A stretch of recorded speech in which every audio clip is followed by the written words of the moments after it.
Welcome to the Clean Library Podcast, where content meets conscience. We believe there are millions of you readers out there desperately searching for a better way to find clean content. Each episode, we will introduce you to a new author of clean books, giving you, your family, and your friends clean options. Hello, everybody. Welcome back. My name is Marcus Williams. This is my partner, Brock Morris. And today we are excited to have on our show our guest, Marian Scadden. And she has a ton of experience that we are very interested and excited to dive into. She graduated in child drama from Brigham Young University. She writes scripts. She writes books. She's been involved in children's theater for years in many states in the West and Northwest. So a lot there, and we'd love to just dive in and hear all about her journey in becoming an author and being published and all of that. So Marian, welcome to the show. Thank you for being here. Why don't you just start by telling us about your journey in becoming an author? How did that happen?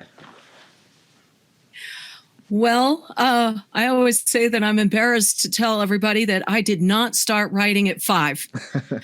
Didn't know I was going to write. It's just that there were these times that I needed to write a script or two because of not wanting to pay royalties or not having the people who auditioned. I didn't have enough, or I had too few, or whatever. And so it was like, oh, I better just write a script right quick. So I did. And that started everything. After you do it once or twice, it's like, okay, rather than have to find a script, it's like, I'll just write one because it's faster.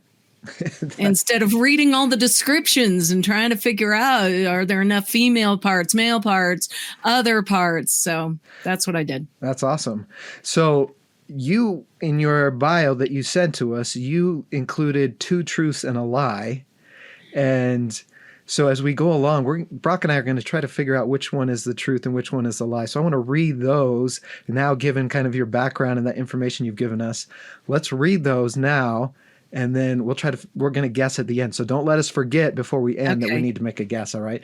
Okay. All right, so she wrote, I've written 92 scripts. I play the piano. I've made up 103 songs. So 92 scripts, plays the piano, or has made up 103 songs. So everybody listen close, see if you can figure it out as well, and we'll see if we can figure that out as we go. Our goal is going to be to try to trip her up to give away the answer, to give away some secrets. I'm trying not to trip myself up. I'm sitting here going, oh, hey. So if we say, so is that one of the 103 songs that you've written? I'll have to stop. That might be a little obvious there. Okay. Yeah. So you graduated in child drama. Mm-hmm. So what have you always wanted to stay in that genre and write things that are appropriate for children, or have you ever strayed into adult content? Like, what has kind of led that? Because I always read, or usually read, YA or middle grade, and probably as I've gotten older, I read more of that because they're shorter. I know that sounds awful, but it's like, sometimes big people material, it just goes on and on. But anyway, the thing is I've always been pretty much an avid reader. And so one year I found out about and decided to write during NaNoWriMo, which is National Novel Writing Month. It's in November, and you write as fast and furiously as you can. If you get 50,000 words, you win. You don't win an object, you get bragging rights. And quite frankly, it was so neat to just, you're not supposed to start with something you've already written. You can start with an outline. You can start, and I thought, I'll just do this. Oh man, it was so nice because I didn't let myself go, oh, that's a stupid sentence, or I didn't like the name of that town, or I should describe it more this way, or whatever. And so I ended up doing it several times and ended up with one book that I actually ended up publishing, and then a couple of others that I've started but have never gotten finished. Oops. But I also like picture books and things of that, the picture books. But that can be really hard as well, trying to get it down to where, okay, what do I see in my head? Or what do I think the illustrator will be able to get across so that I'm not having to put in the words? So that's a fun thing to do. But, oh, man. So what was the question? Oh, have I delved into anything else? Okay, yes. There you go. Picture books and YA/middle grade. Yeah, that kind of thing. So one of the things we're kind of exploring is just there's so much out there, and it's hard to tell what is appropriate or clean as an adult or for kids or for grandkids or whatever. Have you found, you said you like reading YA. Have you found that over the years there's been a shift in what's acceptable in a YA novel, and can we still trust them? There are definitely some that I don't read. I mean, I'll get started. There were some that were like, oh man, that sounds good. So I start, and once we get into some really intense graphic scenes, language, I go, nope, not going to do it. I have to go on to something else. I love some of the themes. I do have a friend who thinks that YA and middle grade and all of that kind of fiction is not deep. I like the deep books, she has said. And it's like, oh man, the YA and all of that, they bring out some really good themes. But I just don't read it if I'm going to have to weed through a lot.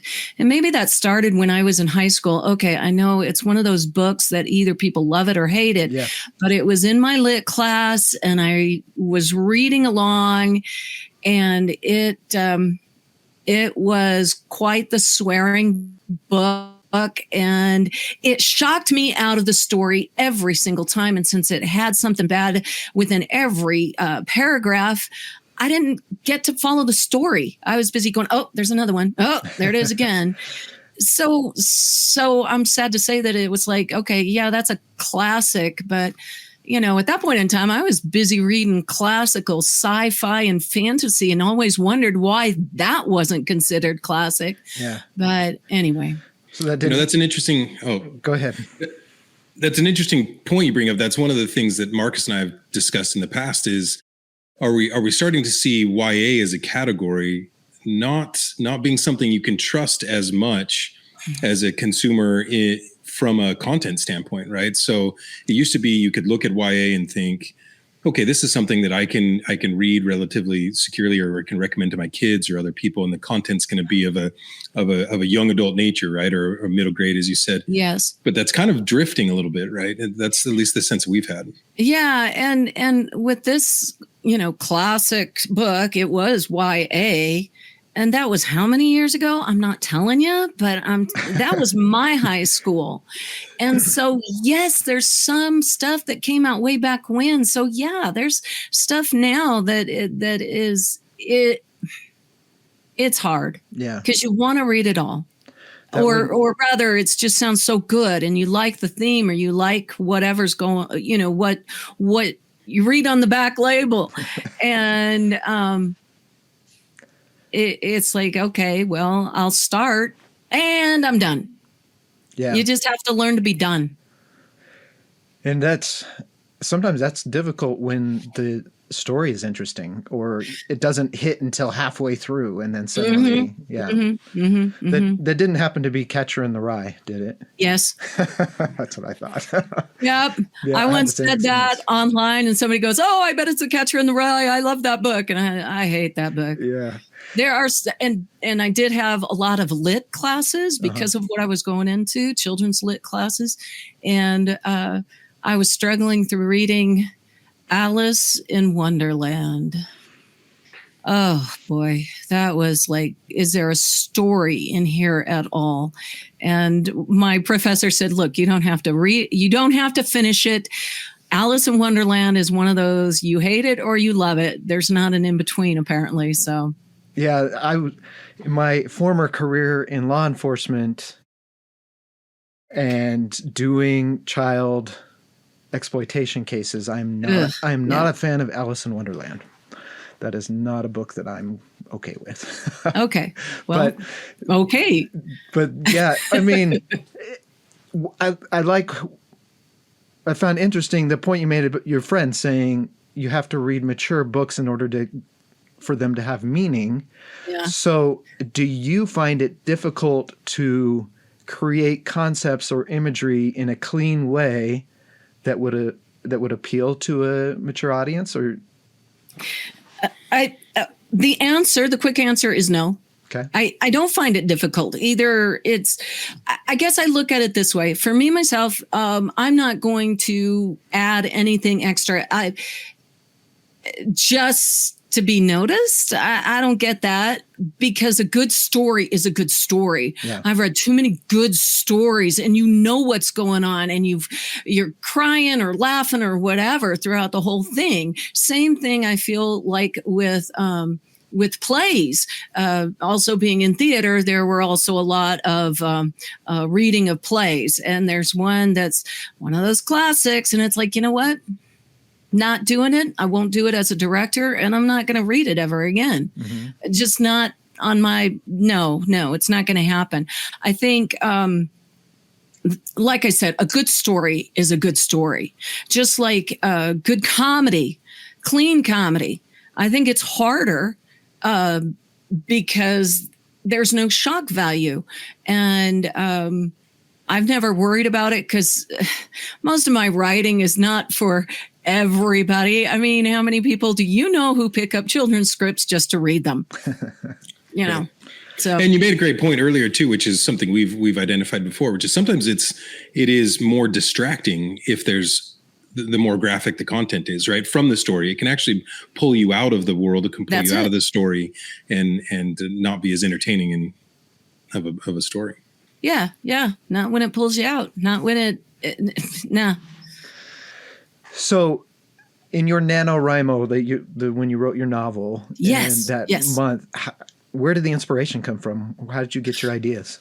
Okay, so starting with the starting sentence, I thought, oh, this is going to be good. I'm going to write a middle grade. Now, throughout this time, I've also been part of SCBWI, Society for Children's Book Writers and Illustrators, and I had a small writers group, and my friend wrote and illustrated, and she had some middle grade stuff, and my other friend was doing YA, and I mean, it was a small group, because we figured if we had to travel anywhere to be in the writers group, we probably would start quitting the writers group. Mm-hmm. So it was just us, and it was in our little town. And with NaNoWriMo, I thought, oh yeah, I can start with this sentence. And I was thinking middle grade. Oh yeah, let's do a story, and instead of just a picture book. And my first sentence was going to be, she didn't want to look like a coward, so she hit him again. That was going to be my starting. It was going to be in the playground. I started with that. And the next thing I know, it is totally that first paragraph. That was it. It was fantasy. Suddenly I've got this young girl trying to hit her brother, and he's trying to tell her to quit it, but she's in trouble for going into the whatever woods I named him. Isn't that terrible? I don't even remember the name of my woods. But so yeah, the inspiration was just the start of a sentence, and then it's amazing. Sometimes you just start. You don't think. You don't try to stop and think. You just think, ooh, what happens next? I mean, even you're going, I don't know, but let's throw him under the bus. Not literally, but So you're not. Do you think that writing approach lends itself to writing anything, whether it's a book or a script, or does it benefit you or anyone if you can just sort of free yourself and start that way? It has really been freeing for me. The cool thing is that I've been to a lot of conferences, and there have been people who have said that kind of thing. Oh, turn off your critic in your head. Turn off your. And I've seen people who write and write and write, and they almost but never get done. I should say that about myself with some of my other projects, but Many times with some of the plays that I've written, it's been I've done it either an all-nighter or an all-dayer all-nighter and an all-dayer or just two all-dayers, you know, because I get on a roll. Now, my scripts are usually shorter, 30, 45 minutes.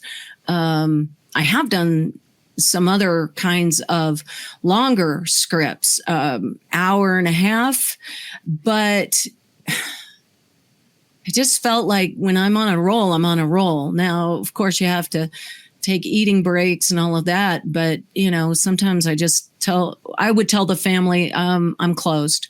If you have to ask permission to do it, the answer's no. And you go do something that you don't have to ask permission for.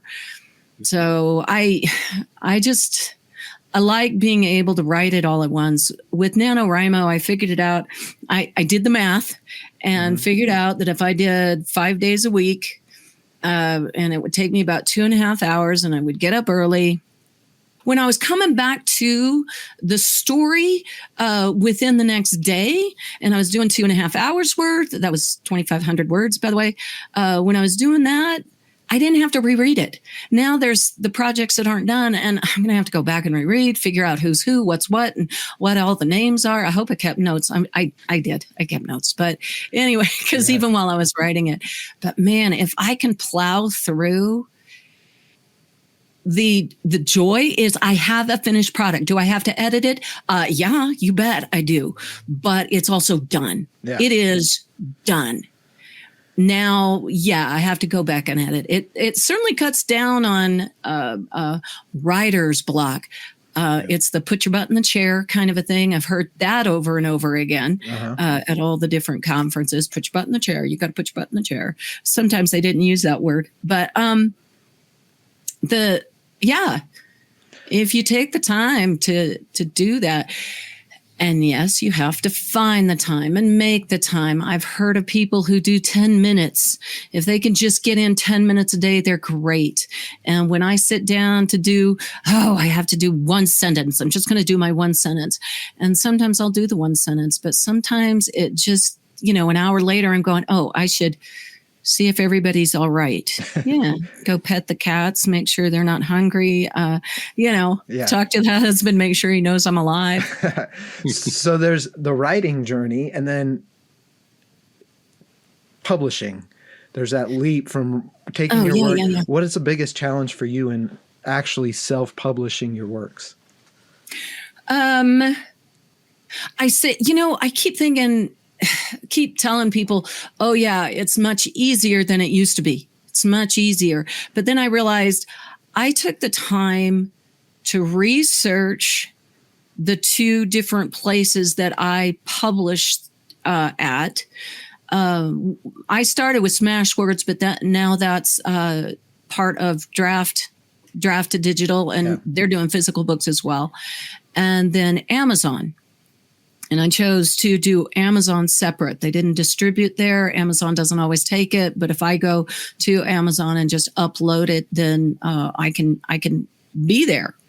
But with those two, I still had to figure out how to format my book, especially with Smashwords, how to format it in such a way that as an ebook, it would still come out pretty and not messed up.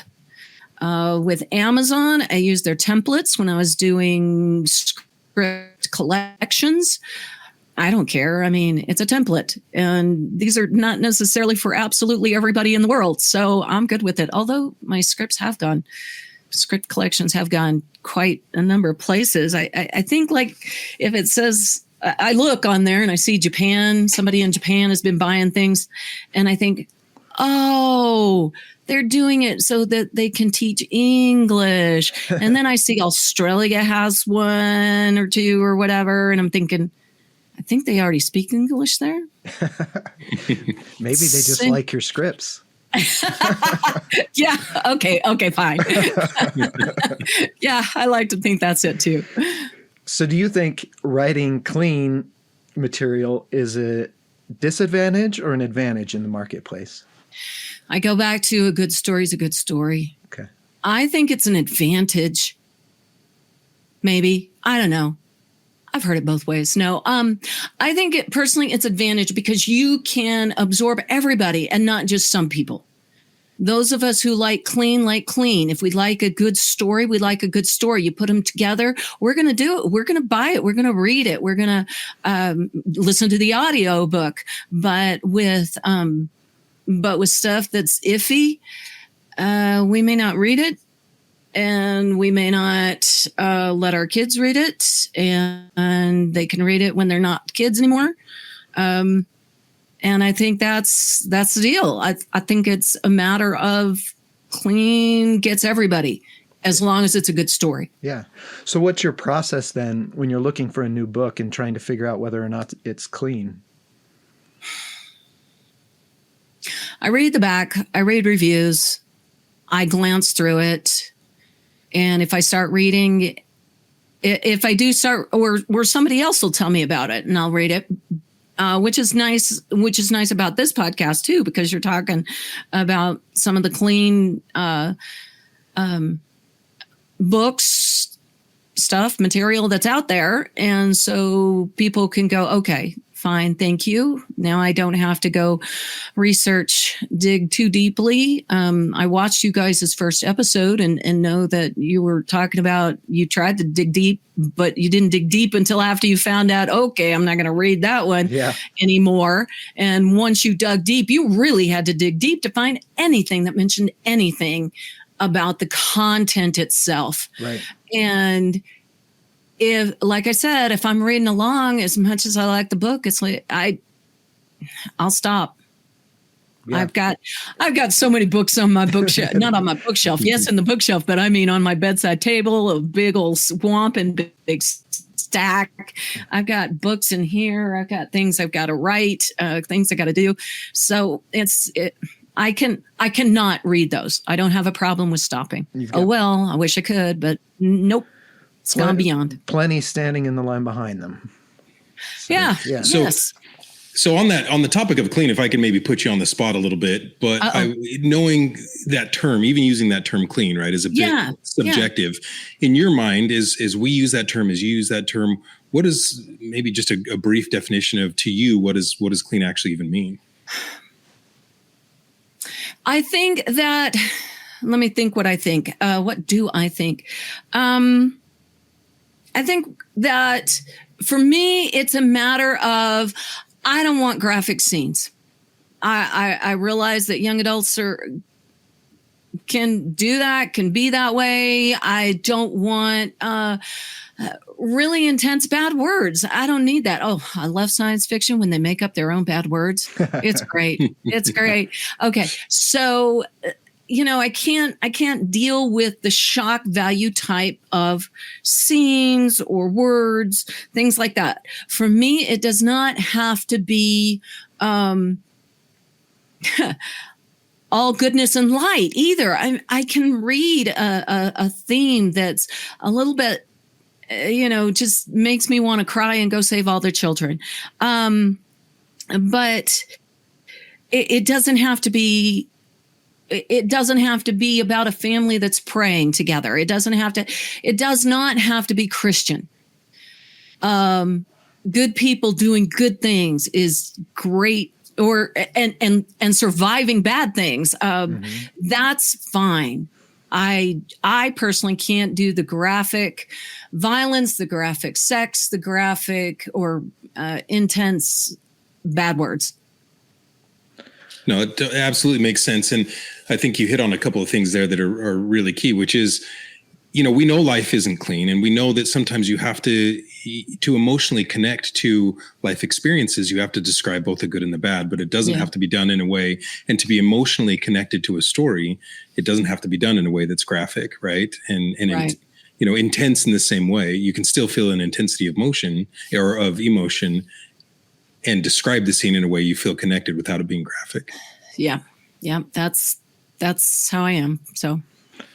Yeah, that makes a lot of sense. So is there something that present you would tell past you to have made your journey easier? Okay, I have been thinking about that, and no, the answer is no. I found the answers when I was ready for them. I recently went to a conference that was all day, and I was listening to all the stuff. Now, have I run into a lot of this? Yeah. But a couple of the other people there, this was all new for them, and I thought I would have quit. I would have stopped. Too much effort, too much time. No, but because I was on a journey of, oh, look, I can write a script and it comes out good. Oh, yay. I think I'll write another one and another one and another one. Anyway, so I wrote a lot. Hey, the scripts are already done. Maybe I could just ebook them and people will still have to pay me for, I put it in clearly in the scripts. You still have to pay me royalties if you're going to do it. Yeah. But I was ready for that. Let me figure out the ebook thing. Oh, look at that. I did it. How about that? That's good. And then the NaNoWriMo, in case anybody forgot yet, National Novel Writing Month, which is November. They also have one in April, I think. Anyway, intense writing. And I thought, oh yeah, let's see if I can do this. And I did it, much to my surprise. And I was ready for that. And then it was time to take on, I thought, I wonder if I make them into physical books, will it make a difference? And that's when I was ready to figure out that. I'm not so hot on marketing. Yeah. But people find me anyway. I'm either lackadaisical marketing or not very efficient on marketing. And so I'm not worried about that. I haven't made this my entire career. I live off my husband, so that's good. But still it brings in extra dollars. And I like that. I like being able to do that. But, if somebody had told me all of this, here's how you market, here's how you get in ebooks, here's how you make it into physical books, and you ought to do both at the same time, and you need to do this, and you need to do that, and you better advertise your stuff in theater magazines, and we don't know which one's the best for you. And no. It's just overwhelming. Yes. Yeah. Oh, and look for these costs. Okay. No, I got a family. That cost is not coming out of my pocket and out of the kids' mouths. We are not eating mac and cheese for the rest of our lives. Nope. Yeah. Not happening. Yeah, that makes a lot of sense. It's pretty overwhelming because I kind of went through the same thing. I taught myself. I did a lot of research. So there's a powerful life lesson in what you just said too. So many times we should ourselves, right? Like I should have done this. I should have done that. And I think across the board, oftentimes we're learning when we're supposed to learn. And yeah, sometimes we miss opportunities to learn things, but most often it's the right thing at the right time. And we learn it in the moment. And certainly there's an opportunity to avoid pain, if we would have known certain things, but that's growth comes through that as well. Right. Yeah. I just appreciate being able to learn a little as I go and watch my friend do his own publishing company thing. And that was so long ago that it cost extra if he did it through Amazon. And then it got to a point that it didn't. And then I've got other friends on Instagram, and now Draft to Digital is doing the physical books. I mean, there's so many possibilities. Yeah. And that can be overwhelming. I want to go back to something that you mentioned earlier about being in a writing group. Yes. Do you find those helpful, or what would your advice be to someone looking to become an author about writing groups? I learned a lot within my writing group, my writers group. I learned how to edit as we went. I mean, good critiquing, not just, oh, that was terrible or whatever. That doesn't help anybody. But also learning how not to rewrite for them, but then being able to take a look at what I've done and figure out, hold it, I just read that out loud and I stumbled across that sentence. Maybe I better rework that sentence, that paragraph, that scene, whatever. And I learned a lot from them too. Just some of the critiques that they've given me. Oh, I never thought about that. It's just been great. And when I first started being in a writer's group, we were a writer's group of 2. It grew to 3, 4, 6, back down to 2. And, it was really very great because both of us were moms with young kids at home. And we knew that if we didn't celebrate the little steps that we made that day or for the week, we met weekly, then we would think ourselves failures. It was so encouraging to have yet another person who knows what we're going through. And I'd write it down for you. I don't know if I threw all that away, but it was just the little things. Okay. So, all right. What 3 things did you manage? Well, for my friend, as an illustrator, she got to count all of her drawing that she did. She managed to, I submitted to this and did the other thing. And that was it. I mean, sometimes it seemed like the smallest things to move forward. And really and truly, now that I'm at a point that I can, I do hang out with the grandkids a lot, but still I've got more freed up hours now than I've ever had.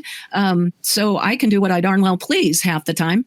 And so I'm free to, even now, it's good to have the writers group to listen, to express, even to express disagreement, not necessarily with my own manuscript, but with somebody else's. Oh, you said that about it? Well, I really like that part. So that people realize this is opinions. Right. It might still work for your good to make changes, but these are opinions. And I always try to make sure that when I'm giving my opinion, people know that I'm saying this, but it has a question mark at the end. I think it might work better that. So I think writers groups are really a fantastic way. I don't care how good you think you are. That's number 1. But number 2 is also, I know some of these people are paying for editors, and that's always a good thing. But you can start that self-editing process by listening to a writer's group. You may end up with such a good story that you don't need quite so much editing. Which famous author turned in her book and it was so perfect they didn't make any changes? Was it Ursula Le Guin? Was it I don't remember. One of those interesting stories. I bet she had a writer's group. I don't know. Or a very good friend who knows what she's doing. Yeah. Well, and I can show you multiple professionally edited books that still have mistakes in them. Oh, yeah. I noticed, y'all probably know Ranger's Apprentice. I read through, I think I managed to get through all those books. Okay, it's been a while. But I noticed that the later books, there were more often the little typos. And I thought, okay, I'm good with it. It didn't destroy my faith in books, but still. But that almost makes you feel like, okay, my book doesn't have to be perfect because this book, which is popular and published, isn't perfect. Okay. And you know what? Along with that is the idea of people who are trying so hard to get it perfect that they don't publish. Yeah. I heard one editor a long time ago at a conference, and she was also a writer. And she said, yes, I've gone through 40 versions. I'm thinking, you mean 40 times or 40 versions? 40 versions. She changed the point, point of view. Thank you. She changed the point of view. She changed something else about it. And I thought, you're never going to get done. I just remember reading a business book once. Okay. I also have to do a lot of learning on business. And the person was saying, look, just do what they do in the computer world. Get out deliver. That was his point. Deliver. Yeah. Get out 1.0. And if you have to go back and do 1.5 and 2.0, all right, not as easy with the books. On the other hand, get it out there. I know another woman who's had her book. She's been working on her book 20 years. I know. It's like, get it out there. Be done. Move on. Yeah. Her book is one of those. It's like, I'm going to go tell her. I'm going to, after we're done. No, I won't. Maybe later. But just publish it. And I think she's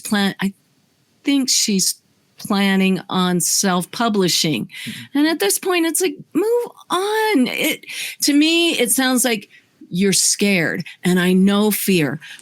I can't tell you how much my finger has hovered over the publish this now. Did I do everything? Did I go through it? Did I check something? Oh no. Did I remember to check all of the spell check? Did I go through spell check at least 5 times? Did I remember to change the name of this city, person, whatever, all the way through the book? Did I do my cover right? What am I missing? And it's like, forget it. Push the button. Done. Oh. Go have my root beer float. That sounds like that's really one of the benefits of that writers group too, right? That fear, right? To sort of start to get comfortable with that and the vulnerability it takes to put your work out to the world, or to at least a small group, and you can kind of dip your toe into that water and say, I can get comfortable with criticism. I can get comfortable with edits and things like that, but I also don't have to. I can get comfortable with putting out an imperfect piece, right? So not letting that perfection get in the way of good, right? And get something out, right? And to get all, if you're going traditional, to get traditional publishing, and you get all those rejection letters or the no letters. I remember there was a point where it was, and if you don't hear from us in 6 months, then you can submit to some other place. And I thought, 6 months? Do I have enough years left in my life to wait for 6 months for everything I do? And that's why I ended up self-publishing, because it's like, no, I don't. I've got too many stories I got to do stuff with. Yeah. But,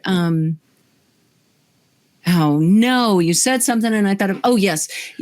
In one of the conferences that I went to, a woman that I knew, had just gotten her own book published. She had been a work for hire. So she had been one of those people who were writing for school books, for the little guys. And she was talking about it. It was great. She got up and she began, and she said, and after years of attending conferences and having editors critique my work and having them say the opposites, and it's like, whoa, wait, take that back a minute. You mean you had differences of opinion? I mean, she ran into differences of opinion. It's like, oh my gosh, that's right. It's an opinion. And I tried it. I went to one conference and submitted a manuscript of mine. The woman, the senior editor of, I forget which house, wanted me to send it to her. She was going to talk to her people, all of her team. And I thought, oh my gosh, I've made it. It ended up not being gotten because they had recently published one similar. Okay. It's like pirate. It had pirate in it. And the pirate captain was female. And she loved the whole story. And then 6 months later, I'm at another conference, and I thought, I wonder. And I submitted that one again to a different editor this time. And she did not like it. And she felt like it would be more readable if the pirate captain were male instead of female. And I thought, opinion. Yep. I suppose if you hear the same thing many, many times in your critique group and they're saying, I'm having a hard time with that one, then maybe it's time to relook at something. But it's opinion. Go publish it. Just go publish it. Just do it. I love that. Yeah. Yeah. So tell us some of the titles so that the people listening can look them up. Oh, okay. That caught me off guard. Do I have it listed here? Okay. I have a series, 5 fun plays for kids to perform or something like that. Okay. Oh, geez. I'm having a cheat. Is there, do you have a website that they can go to? Yes. Performancesclassesbooks.com.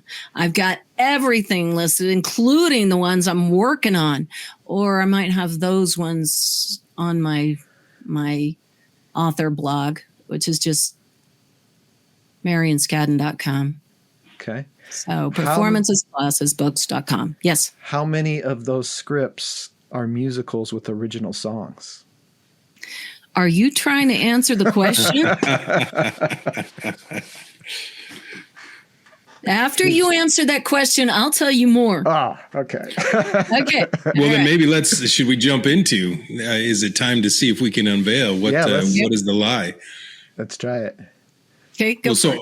So I'm going to go, based on that question and a conversation earlier. So I'm going to put this out here. Uh-oh. I think that the truths are that you've written 92 scripts and you play the piano, but not the 103 songs. Because as we were talking about how your approach to that rapid writing process and what else that applies to, I didn't hear you mention lyrics at any point. So my assumption is it's the song. So I'll put that out there. But Marcus, I'll let you go.